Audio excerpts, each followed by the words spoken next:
Gerald, anong ginawa mo sa Guam? Wala. Sumama lang ako sa dad ko. Na parang yung Guam, parang Pinas din. Ang daming Pinoy. 80% na ng population ng Guam. Pilipino. Akalain mo. Pag kumakain ka sa resto, meron silang tapa sa menu. Walang joke. Gulat ako. Nakakatuwa din. Nakakatuwa. Kasi, yung pagiging Pilipino natin, kumakalat na sa mundo. Our values and...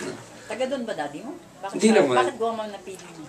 May pinuntahan na po kaming sa military kasing daddy ko. So may pinuntahan na kami doon. Nakampo. Nakampo. Anong bonding ninyo when you were there? Workout. Pinipilit ko siya mag-workout araw-araw para maging healthy. Siyempre may edad na, 69.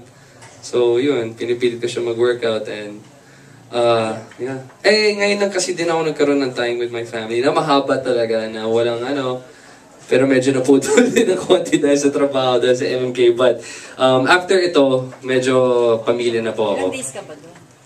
2 days lang po. 2 days. Mabilis lang. Oo, mabilis lang. Ganun po talaga ang buhay namin. So, Bakasyon na yan.